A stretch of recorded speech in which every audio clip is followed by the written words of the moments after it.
Hola amigos de YouTube, este es el primer video tutorial que subo, espero que no me van a dar tan duro y pues espero que sea de su agrado y de su total aprovechamiento. El día de hoy les voy a explicar ante lo que tienen que tener uno en cuenta para empezar a hacer programas en pseudolenguaje o pseudocódigos, que son los tipos de datos que tiene uno que utilizar en un programa en pseudolenguaje. ¿Por qué no abordo de una vez el programa en pseudolenguaje y de una vez lo paso a una sintaxis de un lenguaje de programación? Porque a mí me interesa que primero ustedes aprendan a hacer los programas bien, de una manera satisfactoria en pseudocódigo, para luego pasarlos a un lenguaje de programación y que ustedes tengan la lógica suficiente de poder adaptar ese pseudocódigo a un lenguaje de programación. Bueno, muchachos, el día de hoy les voy a explicar los datos más frecuentes que vamos a encontrar en un programa en pseudocódigo, que son casi siempre los tres y son los mismos y con las mismas. El primer tipo de dato es el tipo de dato entero. El tipo de dato entero puede ser igual a un 1 a 385 o 1400. Bueno, el tipo de dato entero puede ser esto, pueden ser los números que acabo de colocar ahí. Y pueden ir, los tipos de datos enteros van de menos 37.689 hasta 36.689. Es un ejemplo, ¿no? Que estoy colocando ahí, que estoy citando.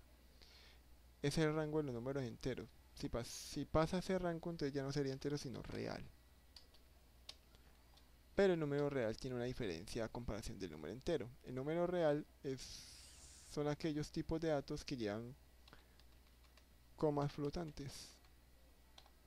Daré punto ahí porque se me confunden ahí.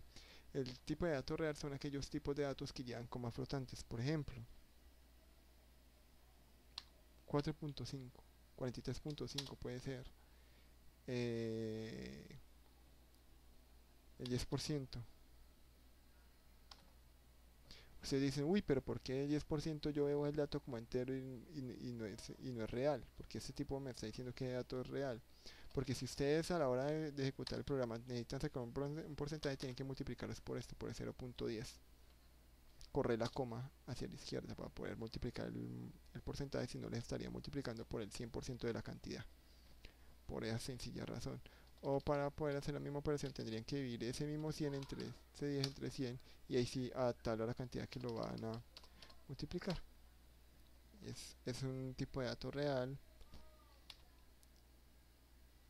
1 millón de pesos también es un tipo de dato real porque tiene puntos de separación como los pueden ver ahí.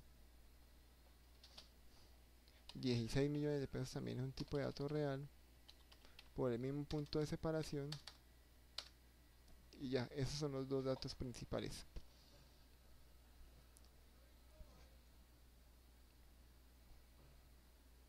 Hay otro tipo de dato que se llama el tipo de dato carácter o cadena. Este tipo de dato tienen que tener en cuenta dos cosas a la hora de declarar un programa en pseudocódigo. El primer, lo primero que hay que tener en cuenta es que el dato carácter puede ser la cédula, la identificación, el nombre de una persona, la identificación, el nombre de una dirección,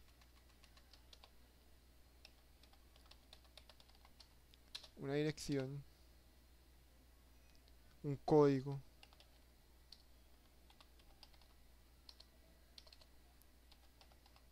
Un código también pueden ser placas de carros,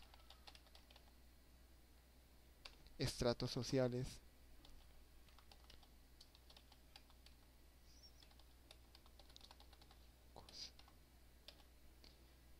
Esos son los ejemplos principales que en el momento se me ocurren. Pueden haber muchos más datos tipo cadena o carácter, pero son los que más que todo en el momento tengo presente.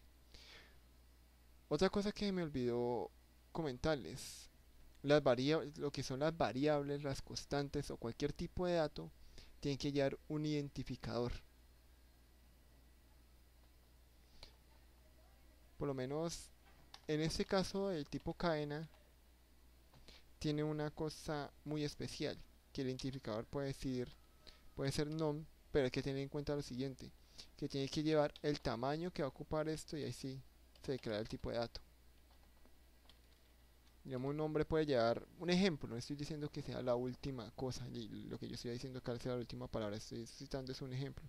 Un nombre puede llevar 45 caracteres. Entonces, al declarar una variable tipo cadena o tipo carácter, tienen que almacenar y tienen que declarar de una vez cuántos bits va a ocupar ese nombre o esa cadena que van a declarar ustedes dentro del programa. La dirección.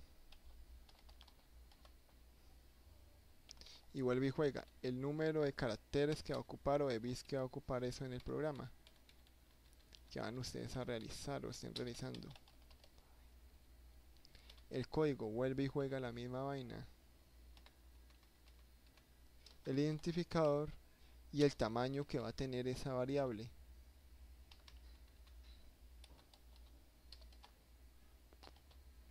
Las placas vuelve y juega la misma historia. El identificador.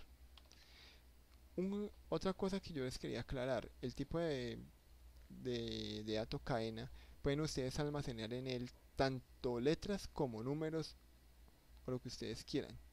Es siempre y cuando tengan en cuenta lo siguiente, siempre y cuando no sean identificadores numéricos, operadores numéricos o aritméticos, tengan en cuenta eso muy bien.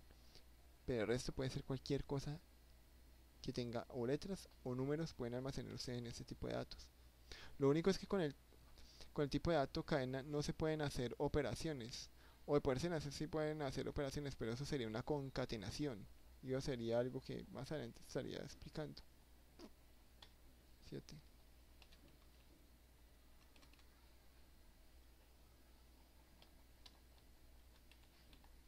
placas.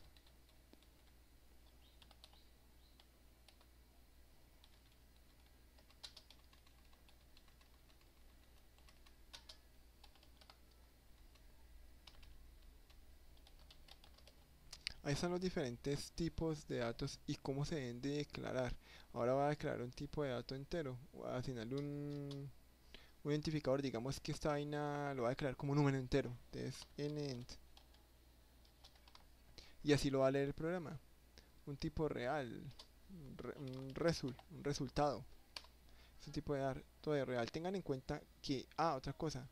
Cuando ustedes declaran una variable tipo cadena, tiene que ir encerrada entre comillas. Todo lo que sea cadena de caracteres o todo lo que va a manejar el tipo de dato cadena tiene que ir encerrado entre comillas.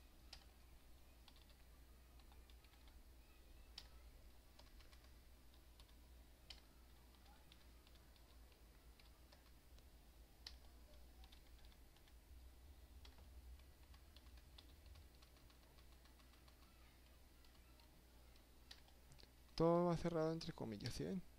Ustedes declaran una variable tipo cadena, va encerrada entre comillas, va el tamaño de caracteres que va a ocupar la variable y va el tipo de dato. Eso es todo lo que tienen que tener en cuenta cuando ustedes van a declarar un tipo de dato cadena. Ahora, un tipo de dato constante, una constante, digamos que, a, que va a crear una variable que llame pi. Y ya sabemos que pi es igual a 3.1416. A eso es igual a pi. Digamos que va a declarar una constante que llame IVA. Y el IVA todos sabemos que eso es igual al 0.16%. ¿Por qué ustedes vuelven y preguntan, bueno, ¿y por qué este tipo está haciendo eso? Porque si yo voy a declarar el IVA de otra manera, digamos el 16%, tendría que dividir ese 16 entre 100 y luego multiplicarlo por la variable a la que le voy a aplicar el IVA. Entonces es más fácil correr la coma y una vez por el 0.16. O si ustedes cogen el 16% y lo dividen entre 100 le va a dar el 0.16. Entonces es lo mismo. Entonces para evitarse en ustedes ese paso dispendioso es mejor hacer la operación de una vez directamente en la calculadora, dividir el número entre 100 y para colocarlo ahí. Es simple. ¿Qué otra variable, qué otra constante puede ser? Digamos un número cualquiera. Digamos C1, que sea igual a 25. Esos son los tipos de datos constantes y cómo se utilizan. Tengan en cuenta que cuando uno declara una constante, va el nombre, va el identificador de esa constante y va igual a qué es igual o cuál es su valor dentro del programa. Tengan en cuenta muy en claro eso. Siempre que ustedes van a declarar en el cuerpo de un programa en pseudocódigo, la zona de las constantes, siempre una constante es equivalente a algo. Entonces tiene que ir el identificador de la constante y a qué es igual esa constante que ustedes están declarando. Tengan muy en cuenta eso. Una constante puede ser un porcentaje, un salario mínimo, un IVA, un rango, también puede ser constante. Entonces tengan en cuenta eso, muchachos, y estudien los tipos de datos, que esa es la clave para hacer programas de pseudocódigo. Y como les digo, esto es algoritmia muy básica. Es algoritmia básica para aquellas personas que les dificulta coger la lógica a esta vaina, para coger la lógica de programación. Es algoritmia muy básica la que yo estoy explicando acá. Muchas gracias, muchachos, dejen sus comentarios y estaré volviendo ya con un próximo video. Estaré explicando ya un programa fácil para que ustedes le van cogiendo el ritmo, y luego iré complicando a medida que vaya subiendo más tutoriales. Iré complicando iré aumentando el grado de complejidad de los programas hasta llegar a programas un poco más complejos de los que voy a explicar en un principio, sino que se trata de que ustedes entiendan de lo más fácil a lo más complicado. Es todo, muchachos.